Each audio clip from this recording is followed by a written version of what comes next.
Ladies and gentlemen, in this episode of The Daily Rep, we are speaking to Patrick McElwee. Now, Patrick is, again, this is our second episode where we have had someone who's gone through to do a master's in sports psychology or psychology.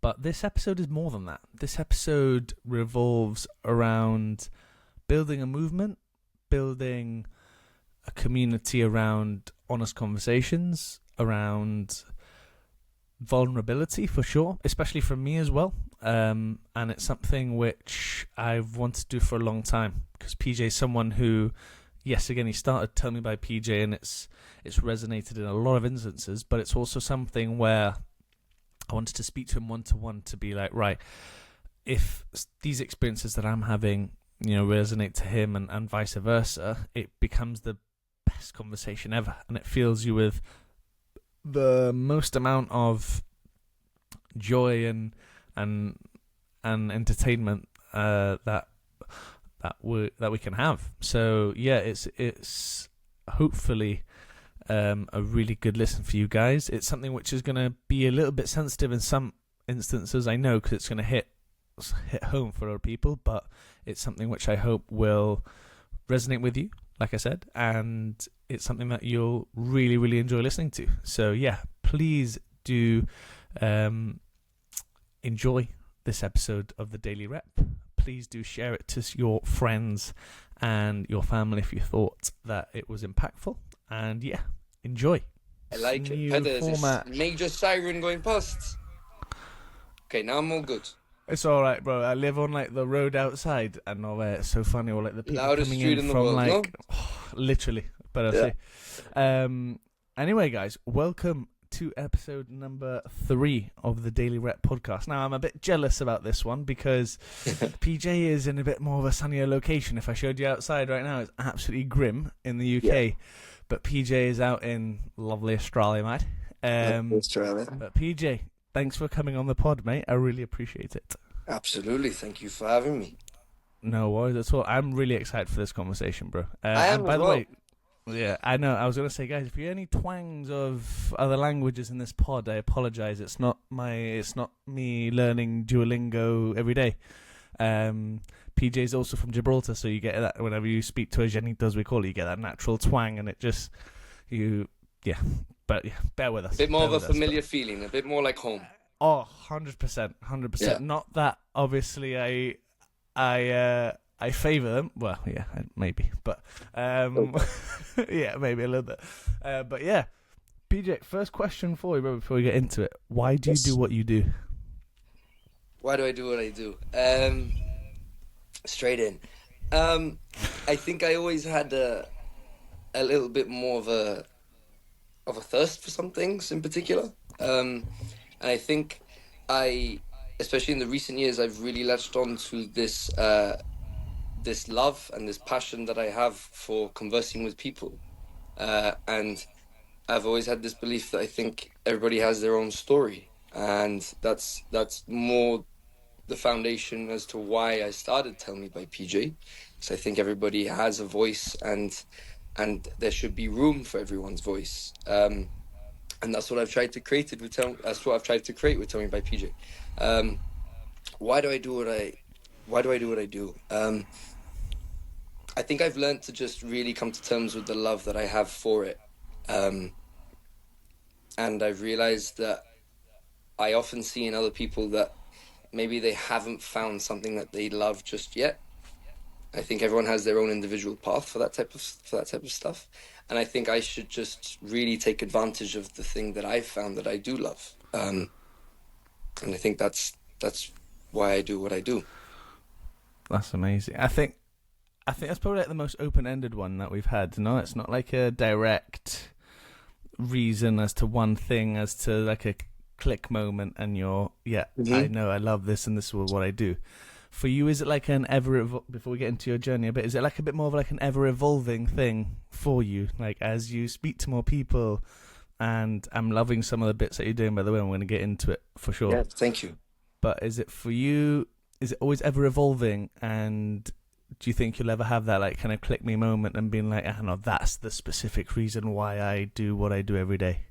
It's a good question. I think I have some very open and honest conversations with a family member about this, and it's often said that they often say to me that it doesn't have to be so linear and it doesn't have to be so direct to one point.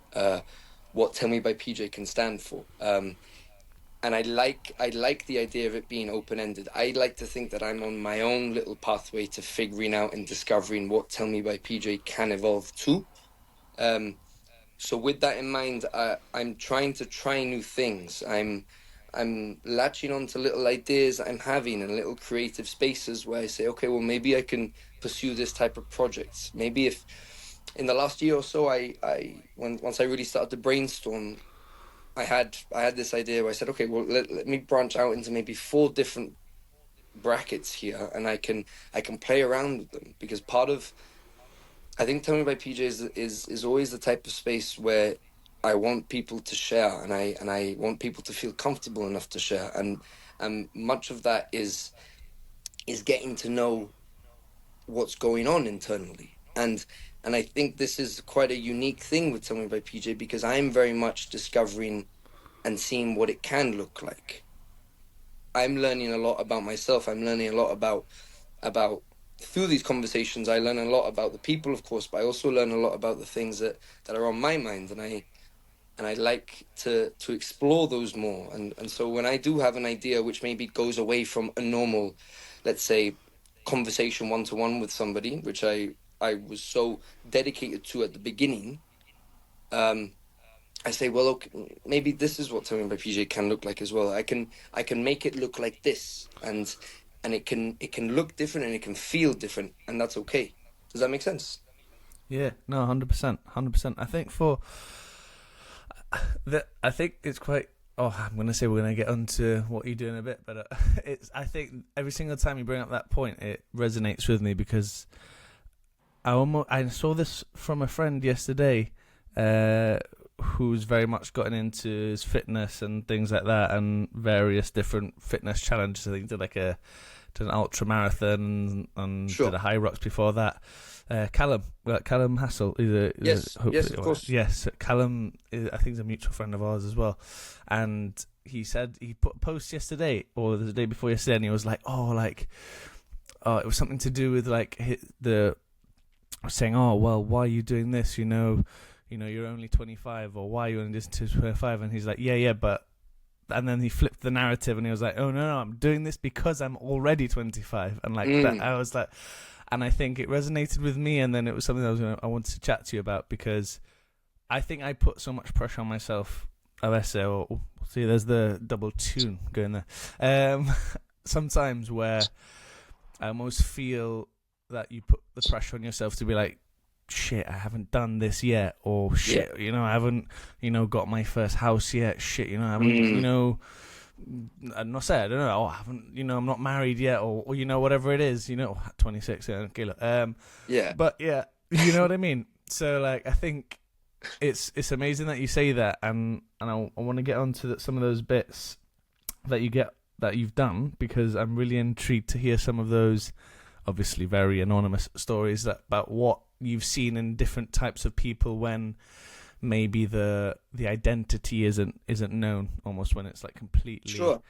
when it's completely like relaxed and everyone's opening up. But for those that don't know you, which is silly because you need to go and check PJ's page out. I'll obviously link it below. What is it that you do, or what's your story to get to where you've got to today in that beautiful country of Australia, which I'm very jealous about?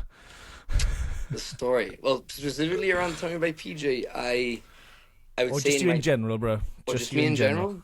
Just you in general, and then you can progress up to that. Okay. Well, so I've lived all my life in Gibraltar. Born, raised, proud Gibraltarian, of course.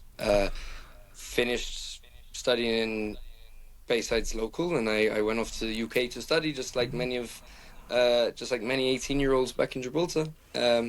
And I did 4 years in the University of Central Lancashire in Preston, also more commonly known as UCLan. And I studied there for 4 years. Sports coaching and performance was my undergraduate degree. And I realized towards the end of that, or maybe halfway through my second year, that I was less interested in coaching specifically. I think I realized that maybe it wasn't right for me. But more importantly, I think I realized that I enjoyed one-to-one scenarios more than team settings, let's say. And that's when I then decided to pursue a master's in sports psychology, because I think it resonated a bit more with what line of work, or at least at the time, the line of work that I wanted to pursue. Um, After that, my master's was based in Northumbria University in Newcastle. Um, that was during COVID, so I didn't really experience the full glimpse of what Newcastle can offer, um, which is a shame. But Great it city, was great a city. great city, even as quiet as it was, and as switched off as it was. Um, and then after that, it was I actually returned home, and I got a really invaluable experience working at a private bank back at home, and completely against or on the opposite side of the spectrum to what I actually studied for, not at all in a sports setting. Um, and then from there, I realized that I wanted to do some traveling. If there was ever a time for me to pursue the travel and the thirst and the hunger for travel and the curiosity for travel that I always had, I said, well, it reached a point where I was at home. I was not a homeowner. I didn't own a vehicle to my name. I didn't have any major responsibility on paper, which was stopping me from deciding to pack up a bag and leave and pursue something different. And truth be told, I was always curious of New Zealand, because growing up I was just a menace, and I was the biggest fan, and I still am, truth be told, of Lord of the Rings. And I would always watch it after school. Whenever I came home in the afternoons, I'd just blast the full 3-hour film effortlessly. I'd go through it day by day, whichever of the three films, whichever I was in the mood for the most.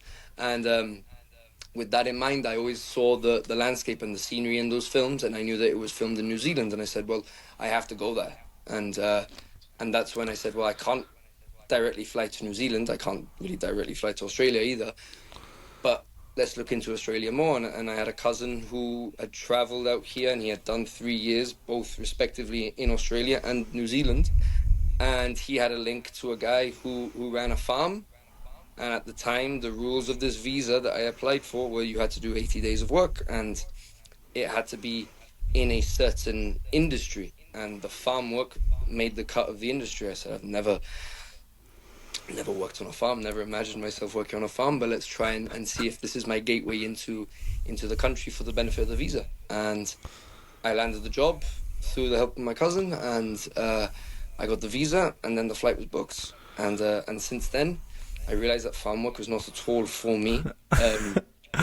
A very humbling experience. But then I realized part of the same line of work, you could also work in hospitality for the benefit of the visa. And I said, well, I've been in enough bars to know how to drink at a bar. I've never poured a beer myself, but I backed myself to be able to pour a beer. And then once I left the farm job, I landed a job working at a local bar in northeast Australia, in a place called Cairns. And I was there for the first 6 months of my first year visa. And I literally met family out here, people who have become family for me. Absolutely the best decision I've made was leaving home to pursue these traveling ideas and the curiosity that I had for living in a different country away from home. And now I'm in my third year visa. I've lived on the East Coast, I've lived on the West Coast for the last 12 months, if you like. Had a couple of trips back and forth, visiting home and stuff for family occasions. But yeah, I'm enjoying now the last 10, 11 months of this third year visa on the West Coast. Nice. Working in a farm or working in a bank? That's the one I want to... Neither. Neither. Now You got to choose one. You got to choose one. The bank, for sure. There's aircon in the bank. But no, look, I think I'm a big believer that you have to go through some jobs that Hundred even if they percent. don't really align with your thinking, or they don't really align with even what you studied for, and your passions specifically, there's always something to be gained from that experience. No, especially when we're talking about work experience specifically. Um, and I can say that for example, even in that brief time working at a private bank, I met some lovely people, and people who I can't just walk past in the street. I have to stop and I have to say hello, and it's always lovely to say hi to them. And similarly with the farm, maybe I didn't meet some of the best people, but it taught me definitely. You start to learn a little bit about your limits, and stuff that you can sometimes tolerate in a workforce, and stuff that you can't tolerate, which is okay as well moving forward. Yeah, it's life experiences. No, I think everyone. I think the best thing that got me to the point where I am today is probably the working, like you said, working the place that don't necessarily have to do with what you've studied gives you the life experience to work harder to actually experience what it's like to work in the field that you want to work in. Absolutely.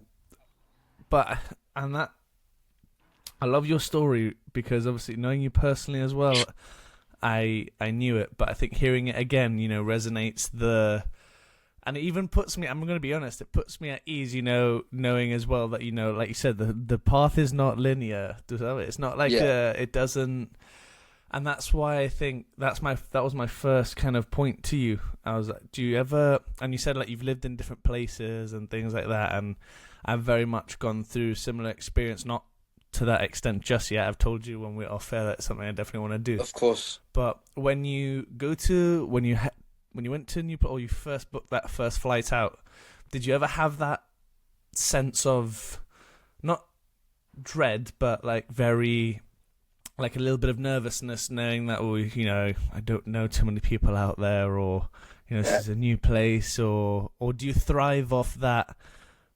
The unknown. The unknown, yeah. Oh, absolutely. Of course, it was a lot of excitement. Once everything was booked and the date is confirmed, and that's when you're going. You've bitten the bullet enough to pay for the stuff that you had to pay for. But at the same time, I remember thinking that there was very much the question of why not. I'd say, and of course, I was fully aware that I was going knowing that there was one contact out there, this guy who ran a farm, and he was happy to take me on board. I didn't know him; I knew him by his name, and that's all it was. But I think as well, I was more looking at it from an opportunity perspective. Like, this is such a great chance for me to finally take the leap, which a lot of people had warned me about. The hardest thing is getting on the plane. And then even so, it was a lot of excitement in that first year, and since then it's a little bit of both. It becomes harder to return home and then leave home again, because I think once you start traveling and you start spending time away from home, you start to be extra grateful for the things that you do have at home. And it's similar to yourself, as well, like people who are prone from Gibraltar, moving away from Gibraltar for studying or for pursuing work opportunities, sometimes in the UK, sometimes in other places across the world. I think we become extra grateful once you take that leap to just move away from home. But I'd say it's definitely character building, all of it. I feel like a completely different human being to the person that I was in October 23 when I finally left, if that's the right date. Yeah, I think it is the right date. Or September 23. I see photos of myself, like I get a reminder on my phone this day 2 years ago, and it's me with a rucksack on my back, and I'm getting on the first plane, and I'm like, we look similar, but that is a very different human being at the same time. The cliche, you definitely live up to it. Is it in a good way, or like a constructive way where you're like, oof, like how did I get to that point? If that makes sense. I definitely see a lot of good in it. I think the natural comparison that is made for people who leave home at least I'm talking about myself. If I ever think about the person that I used to be, I would look at the person or look at people, friends, family members who have stayed at home during the time that I've spent coming out here to Australia. And I think that's an unfair comparison to make when I do make that comparison, because we're all living very different lives, of course. And to many people, the dream is having a secure job, having a roof over your head, and being able to provide. And that is more than enough. That is fantastic. And I'm never ever going to discredit anyone for those dreams. But I think the decision that I made when I made it to travel, those types of things personally were not at the forefront of my thinking. My thinking was, I need to go see these places. I need to go figure out things. And those things weren't specific just to me. They were specific as well or they were almost open-ended to the unknown and what could come from these experiences. And so I think, to answer your question, as much as it is a constructive thing for character building, like leaving home and traveling, I think overall it was absolutely the best decision that I've made, for sure. I love that. It's like it's almost the old saying, not like comparison is a thief of joy, a little bit. That's it. When it, yeah. And I resonate with you a lot, because vice versa, I think we can support the people back home and be like, well, you know, vice versa, from their point of view, they see us not living at home and maybe having a bit more of what they see on the news, or how far away we might be. You a bit more than me. But you know, they see that and they're like, oh, I can't do that. You know, I could maybe go on holiday, but you know, I can't do that. So like, from the flip side of that, and I used to always be like that, maybe going through uni, where I wouldn't say it would judgment, but like it would always be like almost you have a bit of a side opinion about what things are. And I think I've very much become the person who, yeah, you know, not that you judge a book by its cover, but it becomes a bit more like we said at the start. You know, everyone's got their own story, everyone's got their own reason for doing certain things, whether it's good or bad, and it's almost just like becoming the next person, and then being like, well, cool, right? I've had friends of mine who have actually changed their mentality. They're like, yeah, I'm going to go to uni and then I'm going to go back to Gibraltar, and then they've actually stayed in Gibraltar and be like, you know what, I think there's a bit more out there. You know, nothing against Gibraltar. Again, both of us, I can say for absolute certainty, it's home, and it will always be home, and that's it. It's the most beautiful place on the planet, one of them, for sure. But you know, it almost becomes a bit of a sense that some people need. Do you think it's like a certain type of person that needs that? I don't know, that feeling of not excitement, because everyone's got it, but yeah, something different, something like unknown. I think again, we said it again. It's just the unknown, isn't it? I think it's just for me, at least, from my perspective, I can say that it was definitely I think the curiosity was really the thing that I was latching onto. Because you see things online of what places look like, and as well, it's very much the norm these days for people in their 20s, or at least early 20s. The encouragement that you see online, or at least for my algorithm, was always, you got to go see these places. This is all that can come from traveling. You can meet all these people, you can see all these beautiful things, and that was always my line of thinking. I think I was always geared towards that type of lifestyle, or at least for this next chapter of my mid-20s to early to 30s, let's say, to my early 30s. That was, I digested that idea. Do I want to go travel? Do I want to go see these places? My life could look like this, what I'm seeing in my hand. Do I want that? Yeah, I think I do. And albeit it might not look exactly what it might not end up looking like what I'm seeing here as an example, but that's my version to make it my own. Nice. No, like we said, no, everyone's got their own separate stories, but that's it. Did you have any,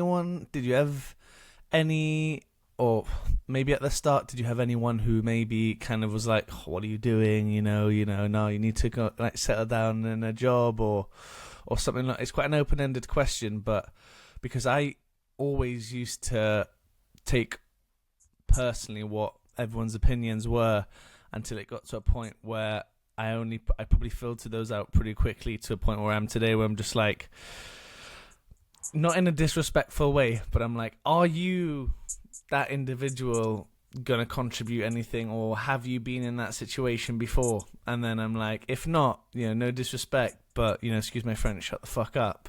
Not listening, And then basically. yeah, exactly. In the most, that was much more polite, PJ. Thank you very much. But then also, like, on the flip side of that, if they've actually had those life experiences, and they've done something that I want to do, or they've worked in a line of work they want to do, I'm like, right, cool, yeah, that they know exactly where I've been, they're exactly where I'm trying to go. It's almost like a filter that Yeah. I've got. I mean, yeah. At the beginning, there were. I feel like it's often the people who are in your closest circle. Like you will get, at least from your closest circle, the people who love you the most and people who are always there next to you. I feel like you will always have. It's either one extreme or the other. I'd have people who were saying to me, "You gotta go do that. That is a great idea. Get on that plane." Or I had other people who were like, "Don't know. You're going to a farm?" That was very much the question at first, which of course I understand. But I was like, "Yeah, I'm going to a farm." And they were like, "Okay, so what if it doesn't work out?" Well, I don't know. I'll figure that out if it doesn't work out. If it does work out, then everyone wins, type of thing. I think it's always done from a perspective of love, from a point of love. No, they're looking out for you. They want the best for you. So when you make a big decision like that to finally pack a bag and leave home, it's like they're looking at what your life might look like for the next few months, and they're like, is this going to work out for you? I always had those people, and I mean, I still have those people who if I get a new job here, which I recently have got here, they're like, is that for you? Does that sound like a good setup? And it's like, look, you have to throw yourself in the deep end sometimes to see if you sink or swim, and that's very much been my method of thinking for the last 2 or 3 years. There's a Stereophonics album called "You Have to Go There to Come Back," and I always enjoyed that title of that album, because I was like, it just something that definitely resonates with me. And albeit, like, I feel like every time I do come back, I am thrilled to be back at home, because you're reminded of the feeling that home brings you, and the way that you do feel at home, and the way you can walk everywhere and say hi to everyone. Everyone says good morning, and that is that very comfortable feeling. But at the same time, it was that curiosity of the unknown, and the curiosity of how uncomfortable can I feel and still find a way to thrive.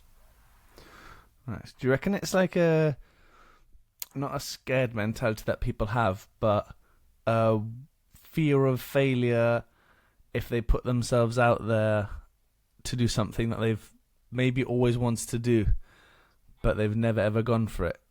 Yeah, of course. I mean, it's that idea, or it's the first question of, oh, what if it doesn't work out? And I think very quickly after that question, they ask the question, or people will ask the question, oh, what are these people going to think if I fail? And I think that's something that I've learned to. I haven't totally let go of it, because I still find myself thinking about what other people might perceive of me if something does or does not work out. And especially if we're talking about content and stuff, I'm 9 times out of 10, I'm thinking, oh, what's this? How is this is it gonna resonate with people? What are people gonna think? But I think the trick is to, once you I think I've heard something recently that Rory McElwee said, once you once you open yourself up to the unknown, it actually welcomes you in. I'm not sure if I've got that word for word correct, but it's that idea that I think the trick is that you just sort of do you, and things work in your favor just by you keeping to you and doing you. Yeah, I think I can resonate with that a lot, because, like, staying with the content stuff, I almost, when I first started, used to be that guy who fixated on the analytics and, you know what, like, oh gosh, you know, it's not going What do well. the numbers people say? must, Yeah. or people must think I'm an absolute demo, an idiot, like, for you know, posting myself out there and stuff like that. But it got to a point, I can't actually tell you for sure like when the exact point was, but I think it might have been a bit more recently when I decided to start the podcast up again, because it was just like a feeling of wanting to talk to people a little bit more openly, but then also at the same time being like, no, I think this time, and I truly felt the last time that I did it, the love for doing this medium or just posting in general in terms of social. I don't think it's bad to say that you enjoy social media, you know, at all. I think Of course. some people get it a bit twisted where they like, no, social media is really bad for you. You know, there's good and bad in everything. I personally really love like the whole content creation side of it, and linking that into talking with people, as we both know are very similar in the fact that we probably should learn to close our mouth sometimes, but like, and I could chat for days, but it's like I looked back on it, and before I started it, and it actually took me about a month, and I said this in the last podcast I did with Lara Rebecca, and who's also did an MSc in sports psych as well, or in psych as well, and it just became to a point where I was like, no, like, what's the reason why I'm actually truly doing it? You know, it's never going to be to the level of Stephen Bartlett or Darius CEO or, you know, the Fellas podcast or whatever it might be, but, you know, why did I start it? And it's because, like, I love to do it, you know, and if it gets one view and it helps that one person, you know, that's a bonus. But even if it gets 0 and 0 people liked it, which hopefully won't be the case, but you know, I still love that conversation. Do you know Absolutely. what I mean? And if I'm being open with you, PJ, it's like a sense that even this morning, you still, I think what's going on in life at the moment for myself, you know, you still have that dread, like, a little bit. But then once the conversation goes, you're like it goes like that, and you're like, you go back down to that person that you want to be, and that's why I wanted to get on to Tell Me by PJ, because I think for a lot of people, especially myself as well, I've loved it because I can see the comparison and the synchronicity with some of the stuff that you say with what happens or has happened in my life as well. And you're like, when you it's almost that saying, you pick up your phone and you're like, oh shit, yeah, you know, yeah, he's right, yeah. That's it. Yeah. How did that come about? Or was it something like similar to myself where it maybe took you a while to pull the trigger, or was there a moment where you're just like, you know, F it, like, I'm gonna just do it? Just pursue it. It's been a bit of up and down with it, to be honest. When I first started it was in my second year of uni. And it all really stemmed from a particular week where I think I was just stressed with juggling 2 assignments at the same time, and they were causing me a headache, and I was just feeling a bit overwhelmed. And at the time I lived with about 6 Janitos, so we were all the closest of friends, and it was an amazing circle, and it was an amazing time in my life. But I think as close as the circle felt, and as close as those people felt to me, I still felt like I couldn't really talk about how stressed I was or how overwhelmed the juggling of these 2 assignments were. And I said, well, I surely I can't be the only person who goes through a little patch like this or who's feeling like this at the moment. So then I pitched this idea to my 2 first cousins who I've grown up with, who are basically like brothers to me. And I remember I sent them a message saying, I'm going through this right now, and I'm thinking of maybe starting something where there could be a space where people could share, and it could be anonymous. It doesn't have to root back to a certain individual. Nobody has to find out that it's you if you're going through a bad time and you want to talk about stuff. what do you guys think? And they both gave me a load of support, and they said, that's a great idea. Pursue it. See what can come from it. Nothing could come from it, but see what can come from it. At the time, I was part of the football club at the university, and this is very much an alpha male group chat where you maybe have 60 across 4 or 5 teams. You maybe have about 70 people, 70 blokes from the northwest of England, who are, of course, it's a group chat where havoc is a good definition to describe that group chat. Loads of things that are thrown on that thing every single day, mainly football related. So when I throw a paragraph on there saying, "Hi boys, thinking about starting the space where you can talk about how you're actually feeling, if things are stressful or not, sort of like a conversation starter. Let me know if you want to get involved. It's all anonymous." And I remember it's like one of those moments where you send a risky text and you throw your phone at the sofa and you run away and you're like, no, that didn't happen. I did that basically, and I went away from my phone. I spent maybe 10 minutes away from my phone, and I came back, and it was on Messenger, so you have all the circles of the profiles who have seen that message. And it says maybe 60 plus, and it's just a bunch of circles underneath my message, and nobody's responded. And I said, muy bien, Patrick, you just shot yourself in the foot. Era un tonto. You just ruined everything. You've just ruined every foundation that you've made in this football club. You've ruined it.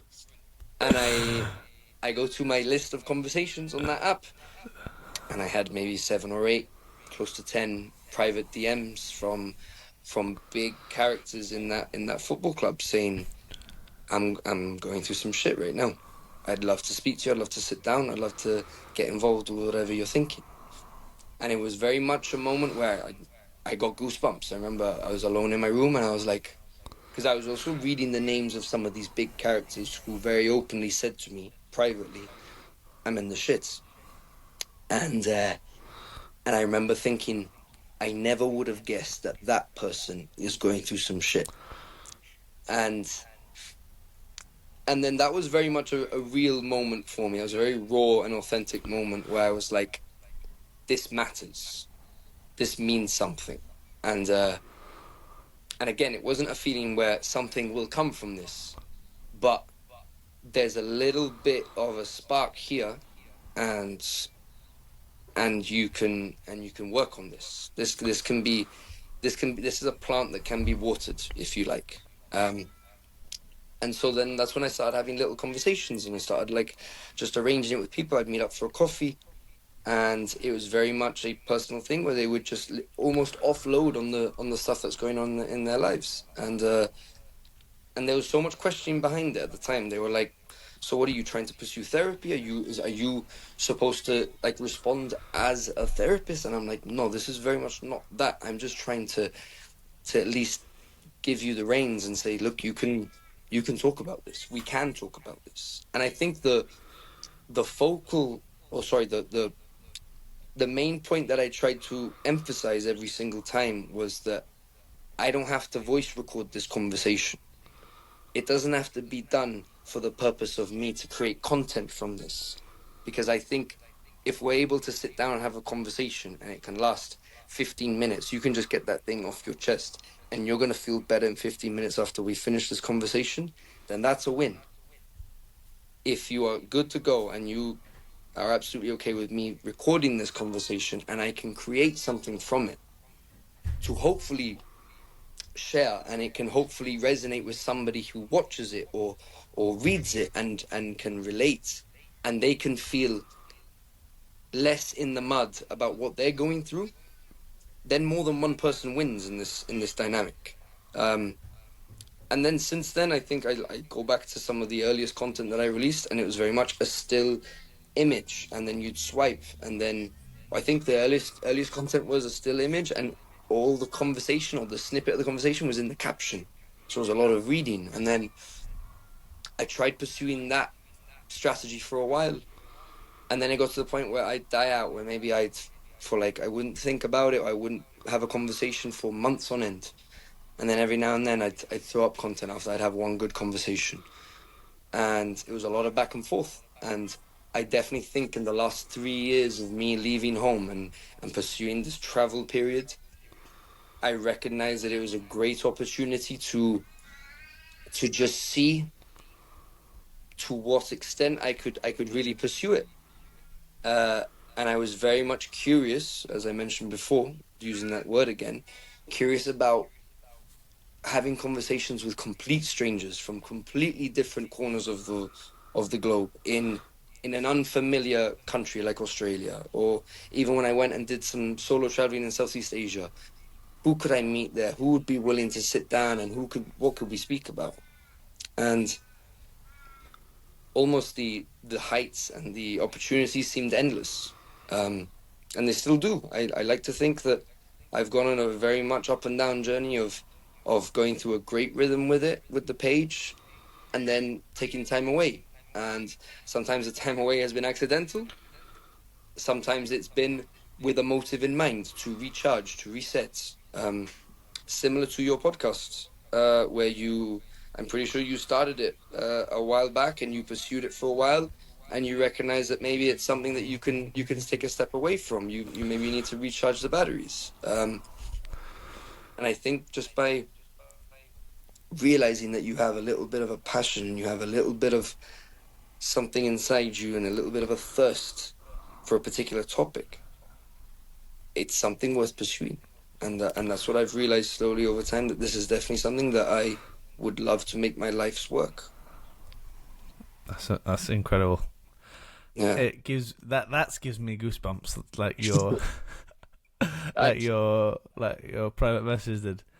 No, genuinely it does, PJ. It's seriously inspiring. I think it almost, again, I've used the word resonates, but it truly has, in the sense that almost similar to you. I think it just gets to a point where I think I had to kind of take a bit of a break from it, because it almost started to feel like work. Yeah. And you're like, am I really doing this for a paycheck? And you're like, no, I'm really not.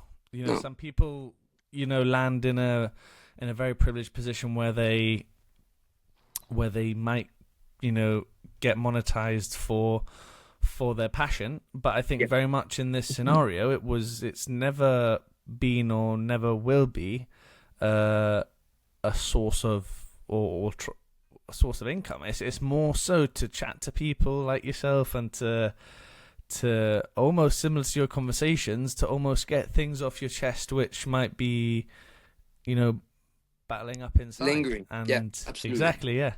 And I really love what you think about the whole not actually knowing the person that you're chatting to in that respect, because it's a completely, not saying that you would be, but I think when you don't know that person, it becomes a bit more unbiased.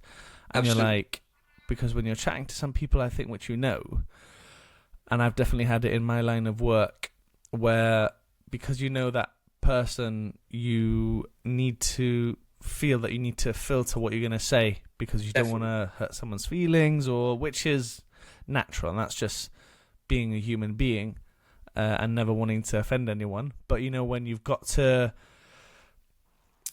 I think I've learned a bit more recently to just say it how it is sometimes, where you just have to say you messed up, or these things happen, but just move on. You've acknowledged it, and that's it. And it just becomes I think you get respected a bit more, because you're not trying to, not that you're not trying to be someone you're not, but you're not trying to. I think my favorite word in the world is bullshit, because I think I'm very good at deciphering when someone's just telling me something that I want to hear, versus someone's telling me something that they actually genuinely, they're authentic. They do want me to succeed. Yeah. And sometimes the world's not built, or the world's never been built for people to just go through it like it's Miss Daisy. It's always going to be hard, and there's going to be challenges, and you're going to mess up, and you're going to learn from it, and you're going to get better at it. And then that's why I love these conversations that you've been having. Does it ever get a little bit challenging, in the sense that you don't want to bring your emotion into it to a certain extent, where you hear a story and you're like, whew, like, or you might not be able to resonate exactly with that story, with something that's happened to that person, but you still want to be there for them in that but it's tough to respond to that, because I think some people sometimes hear a story about someone and what they've gone through, and they're like, I understand, yeah, and they're Yeah, like, yeah. you don't, because you've not experienced that. And then I find myself being really careful with that, because sometimes I'm like, what, I can't resonate with that because it's not happened to me, but I'm here for you, and Mm. that's as much as I can say on that. But I think that point specifically, I think there's a lot of value in you responding in that way. And I think I agree with you. I think people are very quick to say, "Oh man, I can relate," and or I know what you're going through. And I think there are absolutely some topics that are sensitive enough that you don't have a clue what somebody has gone through. And I think that I agree with you. I think that response can be taken quite badly, quite negatively. And I think there is much more value in what you said when you simply respond by saying, "I don't know what that was like. I don't know what you're going through now, but I'm here." Because I think that's a type of warmth and support that sometimes that's just what people need to hear. They don't need to. I know people, and this is actually quite funny. I know people who, anytime I've gone to them with a particular personal problem, the first thing they do will be like, "That's the same as me." And then with that, the next sentence that is said is them starting a conversation about what happened to them. And look, I'm all for relatability. I'm all for people, like, there is such a method where you respond to somebody and you maybe open them up to an own personal problem of yours that has some connection to what they went through and they experienced, and that is a way of helping somebody to know they're not alone in what they did. I get that. But I'm much more the type of person who needs to hear more often than not, "I'm sorry you've gone through that, but I'm here." I Yeah. think it's a pet peeve, definitely, if I want to call it that, where somebody just instantly responds to a personal problem that I've been confident enough to share with them and to offload to them. Um, when they respond saying, "Oh yeah, same as me last week. This happened, and then they said this," and I'm just like, kind of gone off track here. Yeah. But look, I understand that for some people that's definitely that helps them. I think I've just realized that I'm the type of person who doesn't need that. Yeah. Going back to your initial question though of like, um, is it hard? Uh, Sometimes not connecting myself personally to their problem, to this person, for sure.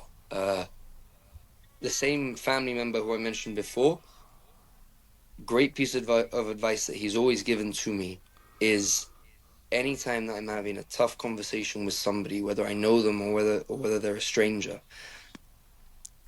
I need to try my hardest to not put a problem on me, to not burden myself with a problem that's been shared to me, because I think I hold a responsibility in having these conversations to of through the by acknowledging the work and acknowledging what Tema by PG stands for. It's about creating a space for people to share and to be themselves, and to feel it the way that they want to feel and to feel the way that they do feel. But there has to be definitely a line where I can't cross. And I think it also applies because from a legal standpoint, I'm I think through my MSc, I'm accredited level 1 from the BPS, the British Psychological Society. Um, by no way am I defined as a therapist or a psychologist. So I'm also very particular, and I tend to be quite precise in sometimes the way that I respond in some of these conversations. Because as much as I'd love them to be open ended and very free flowing, the last thing I'd ever want is to try and give somebody advice on what they should do next, and then they pursue that and it doesn't work, and then that can come back to me, especially by having a social media platform where they say, you told me to do this. That was your advice, and it didn't work out, and now I have this problem. Because that's where the line has to be defined for me. Nice. I think. Do you feel though that you've got a unique position though, not being like exactly defined as a therapist or a psychologist, in the sense that you're just, from a certain point of view. I don't know if you would class it as like white coat syndrome, but almost you are there as just this incredible human being, like, who is just there to talk to. Does that make sense? Yeah, I think it's almost like a position of limbo.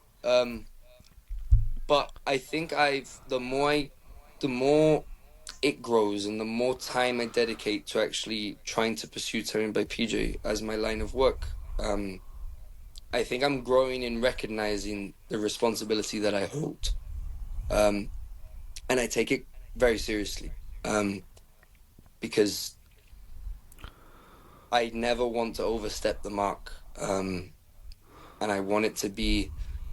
Equally, I see a lot of content online where people have a similar setup where they just have open conversations in public, and it's almost like there's a lack. You see less responsibility in some of those people where it's just a conversation, it's just recorded, and that's fine. But I'm just very particular in, if I ever do give advice or somebody asks for advice and I give it to them, I'm just quite particular in what I say. Right. For sure. And is that more so like worry of like getting it wrong, or almost just not protecting them back? I don't want to sound disrespectful in this saying, but No, it's like, because I think very much in every sector that everyone works in, there's always a certain degree as to like, am I qualified enough to say that? And you're like, sometimes people don't need the qualification to hear, or someone's qualification to hear what they need to hear. That's true. Is it from your point of view where, like I said, without, and please don't feel like you need to answer it, is it like from like just a fear of getting it wrong, or is it just like I'm not qualified to say that? It's a great question. I think fear definitely plays into it. I can't count many occasions where somebody has asked for advice from me, and I've stopped myself from saying too much, if that makes sense, because very much the ambience of these conversations when I have them is me just asking about their story and them telling me what they go through, and I very much just enjoy listening to it, regardless of the experience and the type of experience it is that they are describing, whether it's a happy time, whether it's a sad time. I definitely try to relate to them as much as possible. Like if they're talking to me about a sad time in their lives, naturally, when any person does, you think about your own sad times and how they compare. Whether I say that out loud as a point of comparison for the conversation, very much depends on the dynamic of the conversation. But I think more often than not, the main objective is always just to allow the person just to tell their story, I'd say.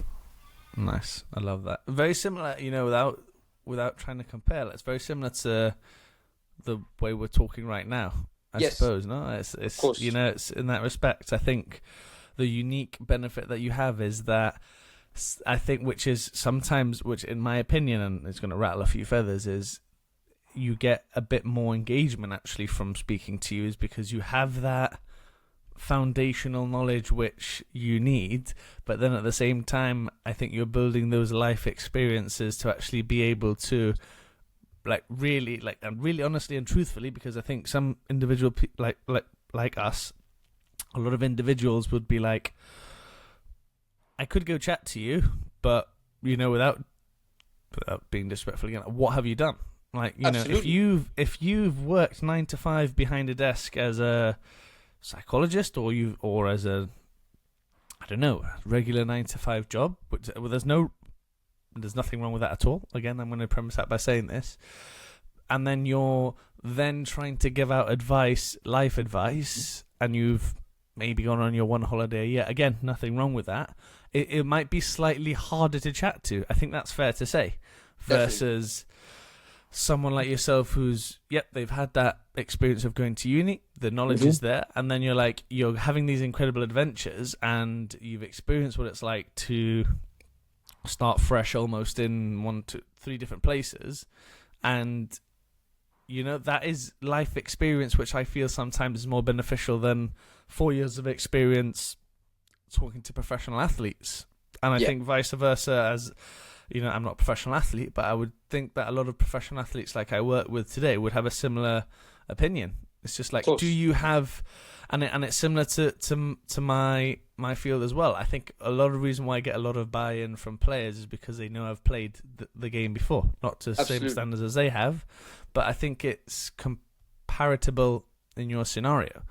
And do you ever feel that people don't truly open up because they don't know who you are? Or do you feel that it's actually the opposite, like you said, when the intention was there to be that stranger? Because I'm an extrovert. I know you are as well. If not, you wouldn't be sat where you are. Yeah. And then I know people as well who very much only chat to their family or their very, very, very close circle. Again, well, I'm going to preface that by saying there's nothing wrong with that. But they struggle to talk to strangers, and they struggle to go into a bar by themselves, and to, that's something I struggle with, to just walk into a bar and talk to people. But if it's around a new group of people, in a group setting, I don't mind that. Of course. So it's very different. It's very different. Do you feel that you have experienced a bit less engagement because they don't know you, or the other way around? I think I'm a big believer that it's the other way around. In my first few months of traveling, so when I landed in Australia, I really started to enjoy pursuing Tell Me by PJ and taking it seriously. I said, okay, I was staying in a hostel at the time, and anytime I had any ideas or any questions specifically for conversation starters, I would write them down, and I picked one, and I said, this week, there was a public park just in front of the hostel where I was staying. And I said, this week I'm going to approach at least 5 strangers in this park, and I'm going to ask them, I'm going to pitch them my idea of what I'm doing with the page, and what it stands for and everything, and who I am. And I'm going to ask them if they want to have a conversation, and it can be recorded. And it's rejection therapy. You have to go through a couple of moments where you pitch an idea to a stranger and they tell you politely, fuck off, I'm not interested. Sometimes they are absolutely not polite about it. They'll just tell you fuck off, which happened as well. I bothered the wrong man that particular day. But, I mean, there are also occasions where I approached the person, I pitched them the idea, they were very welcoming to it, they were curious about it, and they said, sit down, I've got time. So I'm a big believer that I had some of the loveliest conversations, some of the hardest conversations as well with some people. And I think it absolutely contributes the fact that I was a stranger. And I think it was every time somebody agreed and I sat down on the grass next to them and a conversation was recorded, you could tell that it's a very real version of the person coming out. It's almost like, because I don't know this person, because this person, at least from their perspective, they're looking at me and I seem hopefully like a genuine person who has a purpose with this page. They felt comfortable enough to open up about some of their toughest times, but also the conversation is never always about toughest moments. People told me about their happiest times and what they learned from them and the people that they met and the food that they tasted and the things that they saw.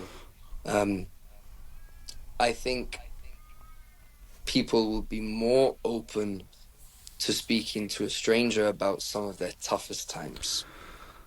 Nice. Yeah. Nice. I love that. I think is from you. How do you deal with the the nose and the like rejection therapy in, is it a case of like just brushing it under the carpet and being like, nope, no one, that is, it's going to happen, or is it very much like, oh, am I doing the wrong thing here? Like, No, I mean, as well, I think I don't remember the first time I pitched the idea or the first stranger that I approached, especially in that week, but I remember the third time I pitched it to the third stranger, the pitch sounded a bit better than the first. Yeah. It's also like I also had to almost rehearse what I was going to say to the stranger. But the rejection therapy, it's therapy for a reason. You have to get the no's. But because if you don't get the no's, you're not gonna find the person who's like, yeah, I got time, sit down. I would never let it defeat me to the point where I'd stop and I'd walk back to the hostel and I'd call it a day. No way. But you have to. I understand that on the receiving end, if I'm not in the mood for somebody to approach me, like think about any time somebody tries to hand out like a brochure to you, or tries to stop you in the street. Do you want to sign this petition? You've got a window. There's a 3-second window where you better get my attention. And if I think you're bullshitting, as you mentioned before, I'm out of there. Yeah. But equally, having said that, I didn't try to be the sleazy salesman that sometimes you see. I just tried to be very genuine in my approach and not seem scary or daunting or imposing. The no's have to happen though. You have to get the no's, and I did, and I still do. Yeah, that's brilliant. I think it's good to hear, because I think when people are going through some difficult times as well, or they might not be as outgoing, you almost have to kind of respect that, they're not going to be, open to conversation. But have you ever had a time specifically where someone might have said no, and then, maybe come back and been like, yeah, actually, you know what? Yeah, there is some stuff that's bothering me and things like that. Absolutely. And I think it's never like an overnight thing. Like I think in the earliest days, I pitched the idea to some of my closest friends because that was a comfortable level for me. I was thinking, I can't start speaking to strangers. I have to start this off by speaking to some of my closest people. And at first, some of my closest people were like, no, I'm not interested. I don't want to expose myself like that. And that's completely fine. I understood it. I don't think I've had an occasion where they've come back saying actually yes, but it's looked in the form of me sharing content, and they've then sent me a message of support saying, this hit me. Sometimes it's not even a message like I really relate to this. It's just, well done on that last video you just shared. That's really nice. And that is, I almost see that as a way of, as much as I respect them, I haven't lost any respect or love for the people who decline the offer or reject the offer or reject my proposal to engage in a conversation for the page specifically. If I get a message eventually from them saying, I really love that, what you just did, I really love that. That's like, I know that we're still there. I haven't lost their support. They still support me, and I've never taken it from the perspective just because they don't want to have a conversation that they don't support what I do. Do you know what I mean? Yeah, no, I'm with you 100%.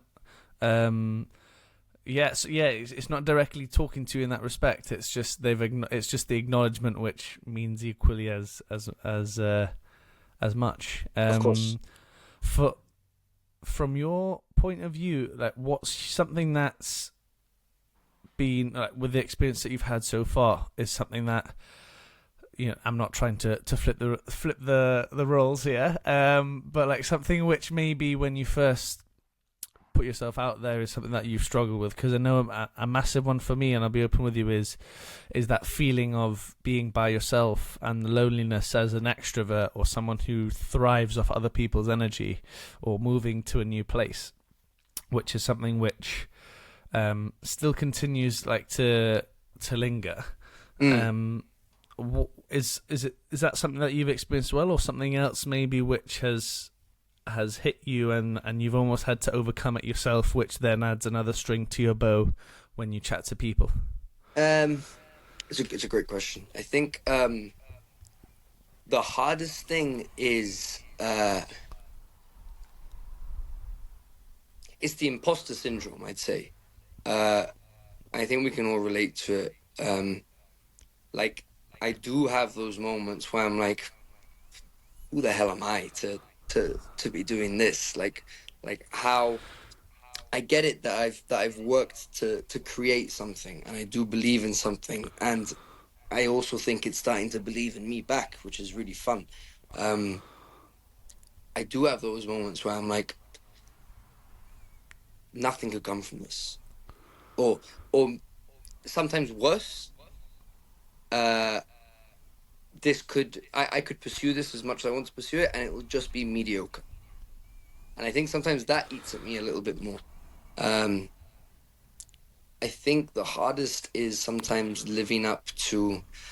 I mean, I have people who do their own thing on social media, and I listen to some great examples and people who I definitely look up to, and I'm thinking, can I imagine myself in that position? And part of me is really trying to manifest those positions and seeing myself maybe not in that specific position, but a position where I'm like, wow, I've made something of this. The hardest thing is that as much as I have these conversations with other people, I'm learning a lot about me. I've found that sometimes the conversations that I'm having them. Part of it is I'm having them for my benefit as well, and I think that's completely okay.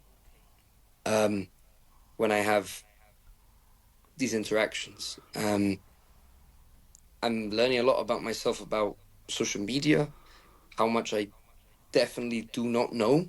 Um, I'm also learning that it's it's hard. It's so hard. Like I get it that you are able to maybe create a 90-second reel, which is a beautiful interaction, uh, and it's worth sharing. And it's such a great feeling when you share something and you're proud of the final product. Um, but at the same time, it's a hard graft making sure that the the little things are adding up. Like any visuals that I'm recording, I'm making sure that I'm trying to capture the right moments to add to this particular video. I'm making sure that the sound quality is right. I'm making sure that whatever I'm clipping, whichever part of the conversation, is this worth, is this part of the conversation, does it hold more importance than this part in order to all condense into a 90-second reel? How much of the 90-second reel are people actually going to listen to? And then you start looking at the numbers and you start looking at the details. Well, people started looking at the first 7 seconds. By the ninth second, everyone just sort of logged off and they scrolled through. And it's those unseen hours which I think you're able to create really nice visuals and share beautiful content. But at the same time, there's a lot of hard work that goes on in the background. And there's always that lingering question where, is this going to be worth it? What am Definitely. I actually going to achieve from this? And it's something that, it's a learning curve, as I said. For me, I learn a lot from myself, like how much work and how much time I'm willing to put into to even like trying to surface new ideas, trying to brainstorm avenues that I could go down, what things could look like. But at the end of it all, I definitely think that I am good at reminding myself that it doesn't matter the scale or the size of where it's at now or whatever. I think it's just that I receive enough messages of support from people to be like, Pat, be real with yourself. You've created something that holds value. Yeah. And I think it's very, very obvious when I do get messages from whether it's people who are closest to me or people who I don't know so well, who are like, this is lovely. This is a lovely thing that you are pursuing. And it could be even a story, like a story that's only up for a day, where somebody responds and says, I've seen this page, I've come across this page, I love it. keep it going. Yeah, I love that, and I certainly resonate with that as well. I've definitely, the times that I've reached out to you, a couple of times, and then when you've reached out to me as well, and you kind of have that mutual, like, admiration for the path that you're going on. And like I said, I think for me it almost it's quite amazing, and if I had my way, I would make sure you post every day to make sure that I have these little check-ins with me. I wish I could. Every day would be well. At the same time, that's something that I'm like. I mean, you see people who talk about how to make it on social media and stuff, and they're saying if you're not releasing 2 videos a day, what are you doing? And it's like, I'm trying to live at the same time, man. Yeah. Oh, like my I've God, got things to do. 100%. But then, as soon as I say I've got things to do, that other voice or that other influencer is in my head saying, well, do you really want to pursue it? Are you really trying to be successful? Are you really trying to do everything in your power to make it? I'm like, I don't know, man. I like to think that I am. I'm trying here, man. I think though what has helped me nowadays in actually enjoying it is purely just because I'm like, let's say there's a video that I've made on maybe the fitness page that I have, and I've taken 3 hours to edit it, let's say, and I post it and it doesn't do that well. I've got such a good mentality now of just being like, why not? Like, did you enjoy doing it? Yeah. It's not like you're like, oh gosh, if that video doesn't do that well, I'm not going to get that brand deal. And I'm like, no, it's not. I'm not at that stage. I would like to be maybe in the future if things go my way, or but absolutely. I don't have that. I used to be like that, definitely, when I first did the pod for the first time, and I was doing it on the side. It was always about, where's my next client going to come from for coaching, and am I going to get a sponsor for the podcast to make sure that I can do that? And it all came down to that, and I think that's where the burnout came from. The burnout, or just the falling out of love with it. And I think for you, resonating with your story of being like that, I think there just gets to a point sometimes where the story of what you're trying to tell is all done through the not quite the animation or anything, but the way that you portray it. And the voiceovers that you do is something which is something that you might listen to over the video, and it almost just becomes a case of, I could put a black screen for this pod. I could put a black screen of both of us and not show any of our beautiful faces, and and just have the audio, and that could be equally as effective. I just think it's a stage where people are at where we just need to have the video in there. I think and that's one thing why I love having this on Spotify as well, is because people, although I'm quite a big fan of having maybe a podcast in the background while I do the dishes or whatever, it might be a case of like, no, I actually like being in the car and listening to a podcast, or listening to people's thoughts on it. What would be the next thing, do you reckon? What would be the next? We've spoken a bit about it, but how would you feel that Tell Me by PJ is going to progress over the next few years? Because like I said, I was like just having my little checkpoints in there, because I look at them and I'm like, yeah, gosh, yeah, 100%. And like, you look at them and you look at some of the posts that you do and the collaborations that you've done so far, and how it resonates with other people, and how it's resonated with so many people so far. What do you want it to get to? Like, what is your point where you're like, I'm really happy with where this has got to? Or is that a feeling you've got now? Because this is our 3rd episode into the pod, and I feel like I'm, hopefully it's not the honeymoon period for it, but I almost feel like this is the type of pod that I want. I've got a notebook here on my side for your episode, PJ, but it's blank, because I wanted it to be, and very much similar to the other two, where I wanted it just to be an honest conversation between two people, where in the past I felt it was a bit of a script, and I'm like, right, shit, that's in fact, I wouldn't listen to that podcast, because I'm like, shit, it feels like I'm listening to a fucking movie script. Yeah. where do you want Tell Me About PJ to be, or are you happy with where it is now? And I knew you'd ask this question, and I knew that I would struggle to answer it.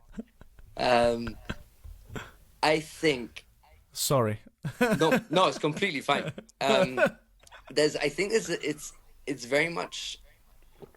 I'm caught in the middle where I'm very much figuring out what I would love for it to look like, and being almost, I don't want to say passive, but like it's almost like open to whatever height it could reach.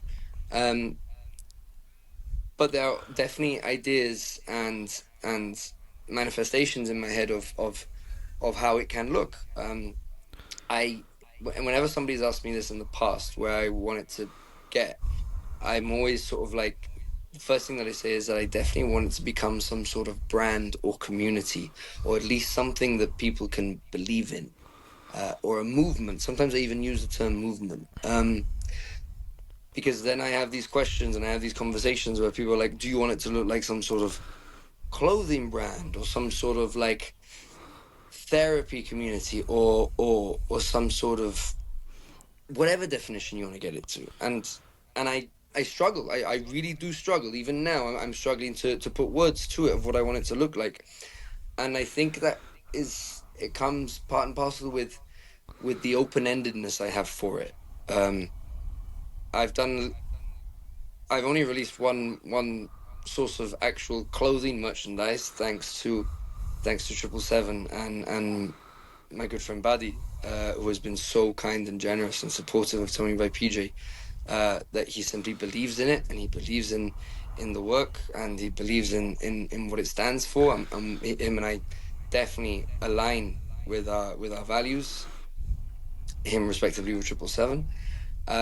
People have asked me, do you imagine it being some sort of clothing brand, or do you imagine having multiple sources of clothing merchandise? And I definitely do. I can see Tell Me by PJ t-shirts or hats or whatever the it's almost endless in my head. I want it to be something that people, from a clothing perspective, they can wear and they can feel part of some sort of community. But also I did my first podcast episode, and purely thankful to the people of Peninsula Events. This was in the summer, and they set it up through a partnership that they had as well, who were kind enough to support the idea of me hosting that conversation, and it being videoed and then it being released as a full episode. Since then, I've got a lot of questions. Do you imagine it being a podcast? I'd love that. I'd love to have conversations where I sit down with people and they can be. I'd like the idea of it being almost business owners or label owners, like Peninsula Events as an example, and it could be travelers. It could be conversations with professionals. So maybe even conversations with therapists, psychologists, people who are actually involved in that particular line of work, and actually seeing what it's like to be people involved in that industry.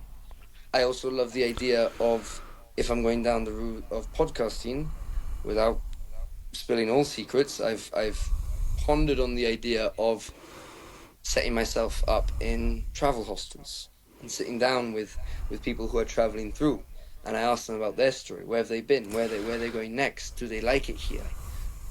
What are the people like here? What's actually their story? What's actually going on with them? And I think there's almost that could be a very dynamic look for a podcast, where I don't set myself up in the same location. If I'm actually pursuing travels of my own and I'm going through hostels, what if I set something up in different hostels where I'm staying? I mean, very much I'm in a position now where I'm sort of secure and I'm living in a secure location. But I know that there are travel periods on the way where I'm going to be away and I'm going to be exploring new countries. If this is something that I want to pursue, what could it look like if I set that up? I recently started that sticker movement. That was almost like a mini series where I posted these stickers around Perth specifically. But then once I made a little video about that and I spread the word about that, I have people messaging me from home, from Jib, for people who are based in the UK, people who are based in Barcelona, people who are based in on the east coast of Oz, who are saying, "Send me the PDF of the sticker. I'll print it out. I'll stick it around here." And suddenly, I'm getting people who are scanning a QR code, and it's very much a question where like, "What's going on? What do you want to talk about? What do you want to share?" And then at the end, you get the opportunity to tick a box saying, "Yes, I'd like this to be shared." And as soon as somebody submits something and they that box is ticked, that's permission for me to make something of their submission, with the idea that it can be shared, it can help somebody else. And it's quite fun because you get to specifically state where you found the sticker, and you can be as specific or as broad as you like. You can say, you can tell me the actual name of the cafe where you found it and where the city is. And some people have just said Australia. Some people have said Jungle Bird Bar, Perth, WA, and you get to envision the person scanning the QR code and typing it in. And more often than not, these have been placed in bathrooms or stalls in bathrooms of cafes and restaurants and clubs and bars, because that's sometimes the only place where you actually get a moment to yourself. Yeah. So where I see it going, this is a very long answer. It's all right. Take as long as you want. I think there are a number of different ways that it can go. And if you imagine it being from one point and it branches out into those little things that I have going on and the ideas I've just thrown at you, I like to think that they all go in that direction, in those different directions, and it gets bigger and bigger and bigger. Nice. And it becomes something that people can see, whether it's on a T-shirt, whether it's on a sticker, whether it's on a hoodie, and they can say, "I know that. I know that that's a place where people have open and honest conversations," and I like that. Nice. That's brilliant. I think we definitely need like a traveling by PJ podcast. That could be really fun. That could be really fun. Traveling by PJ, and then mate, I would be the first listener every single time the episode comes out. I think I love that. I love the broadness of where you want to get to as well, because it's not a specific point, like you said. It's almost like a bit of a maze as to it's ambidextrous, you get there. Yeah. Exactly, you get to a maze, and it could lead into that, or no, it could lead into that as well, or that past opportunity that I've had could expand into doing that. But and I was going to mention the stickers, because that's something that was really kind of special to watch, because it almost just, I think it almost for you, in a sense, removes the actual approaching someone and worrying about the social interaction, about whether it's going to be a yes or a no, because it's just the sense that people just need to scan a QR code and be on their phone, which they normally are. Yeah. And you can almost reach an entirely different new audience with that, just by doing that. So, absolutely, which is fantastic. And mate, I've taken up a lot of your time, so I appreciate it, bro. But no, I think this has been so fun. I know. I love. I think we had a conversation where I sent you a message asking, because I think this might have been during the period where you had actually stopped the pod. Yeah. And I asked if you were still doing it, and I love knowing that you picked it back up again, and you've recharged, and you've come at it from a very different perspective, saying, I recognize that this is something that I enjoy and something that I love, and I enjoy when it takes up my time, and it doesn't feel like it's just taking up my time. And with that, I love that I'm now a part of this. So thank you for having me. No, don't be silly, mate. You're one of the first people that I had on my notes on my phone to text and to make sure I got on, because I knew that it would be one of the most insightful ones, and it definitely has been. I think when you text me, it almost lit that fire, not lit that fire inside me to almost get it started, because I wanted to get back into it, but also but the why as to start it up, because I think sometimes when I was doing it before, and I don't want to regurgitate, but it was like when you focus too much on the analytics and the views and the shares and the likes on Instagram and the views, whatever it might be, or the listens or downloads on Spotify, it can eat away at you a bit, and you're like, am I actually reaching people? and then it's that one message that you sent me, or you know, I get a text sometimes by some of the people, even if it's back home, and it's just like, oh, you know, I'm watching your face, and I'm like, that's brilliant. Do you know what I mean? You're almost just like I said, I think for me the mantra is always going to be, if that one person listens and finds it insightful, which I know they will from this pod, 110%. I'm glad. Thank you. It's worth the time, and because even if I enjoy it, and there's definitely, don't get me wrong, I also acknowledge there's going to be times that, you know, it becomes hard, but it definitely helps you get through those times. No, I think, and even on the flip side, when life gets hard, you almost come back to the pod and you're like, right, you know, I've got this hour and 20 minutes in this case where we can chat about all these things. But no, and you remind yourself of the why as well. You remind yourself of why you do it, and it's something it's something that you're like, this is the feeling that it gives me. This is how I feel when I'm doing it, and at the end of it, I have that feeling of, wow, that was absolutely worth it.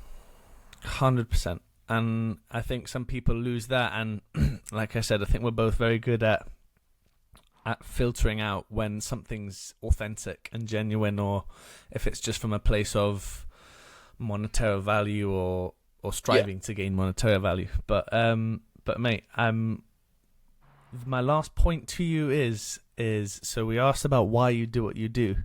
How will you continue to do what you do moving forward?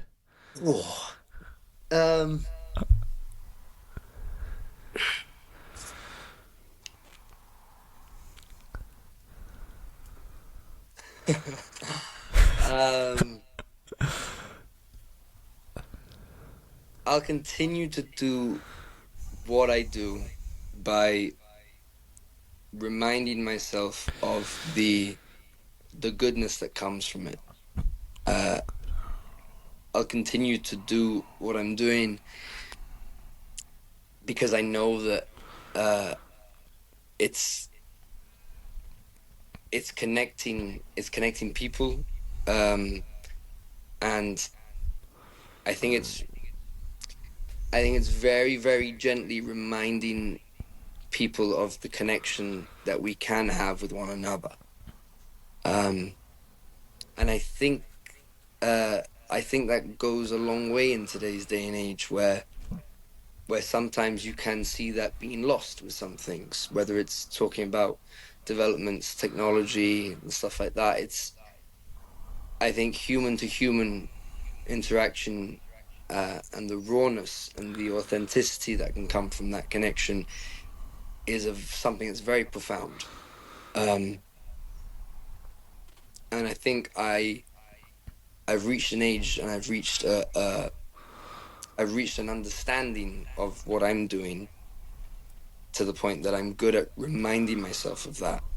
And I think as long as I keep that at the forefront, regardless of the type of content that I share, and regardless the avenue that Tell Me by PJ stretches out to,